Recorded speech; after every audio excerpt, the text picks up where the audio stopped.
Assalamualaikum warahmatullahi wabarakatuh. Halo anak-anak, mudah-mudahan kalian tetap semangat ya belajarnya. Kali ini kita akan belajar ilmu pengetahuan alam, yaitu tentang penyesuaian diri tumbuhan dengan lingkungan.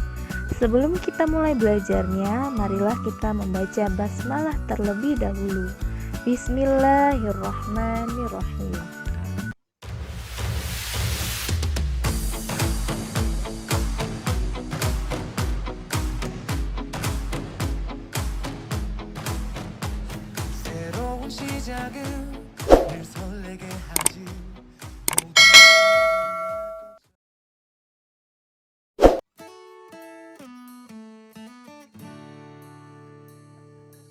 Baik anak-anak, tumbuhan melakukan adaptasi bentuk tubuh dan fungsi tubuh untuk menyesuaikan diri terhadap lingkungannya.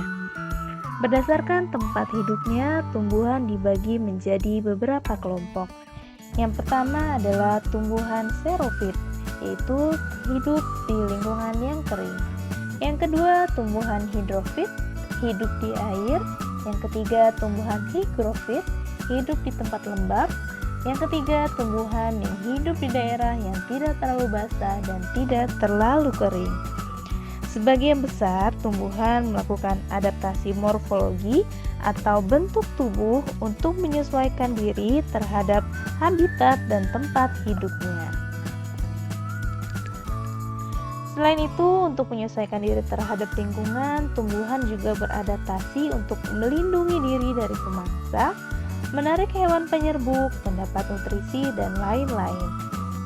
Anak-anak, ibu akan memberikan contoh beberapa tumbuhan yang beradaptasi dengan lingkungan yang ada di sekitarnya. Yang pertama, ada yang tahu ini gambar apa? Ya, ini adalah gambar kaktus. Kaktus biasanya hidup di gurun. Kaktus memiliki daun kecil untuk mengurangi penguapan, batang tebal dan berair, dan akar yang panjang untuk menyerap air. Maka dari itu dia bisa bertahan hidup walaupun di tempat yang kering.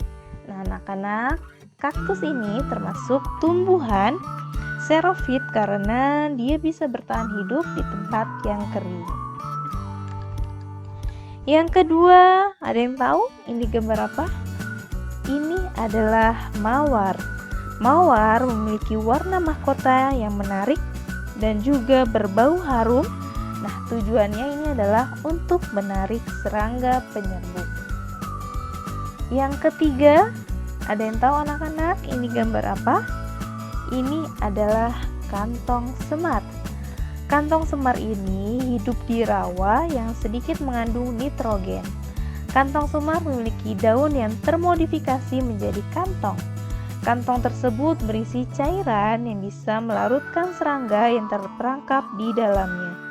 Nah, serangga tersebut akan memenuhi kebutuhan nitrogen yang diperlukan oleh kantong semar. Selanjutnya, ini adalah gambar tumbuhan bakau api-api. Bakau api-api hidup di rawa.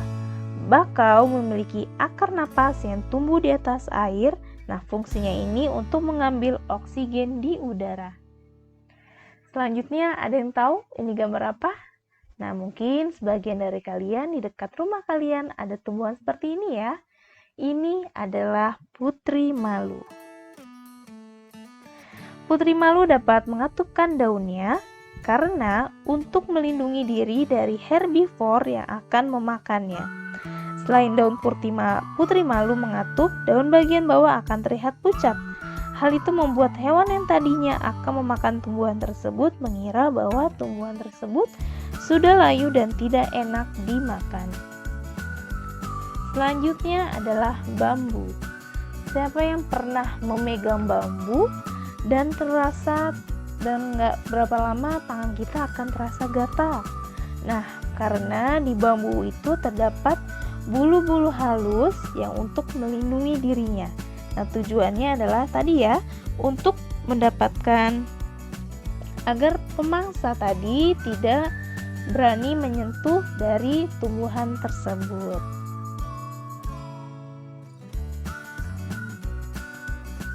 Selanjutnya, nah anak-anak, ini adalah pohon karet. Biasanya getah karet ini dimanfaatkan manusia untuk membuat ban dan lain sebagainya. Nah, dari getah tersebut ternyata tujuan tumbuhan karet beradaptasi adalah karena jika ada hewan yang menyangga itu atau ada hewan yang menempel, nah itu dia tidak akan bisa melepaskan diri dan tidak bisa mengganggu dari pohon karet tersebut. Selanjutnya anak-anak, ada yang tahu ini apa? Ini adalah teratai. Teratai ini termasuk tumbuhan hidrofit karena dia hidup di air. Nah, untuk memperbesar penguapan, teratai memiliki daun yang lebar dan tipis serta banyak stomata di permukaan atas daun.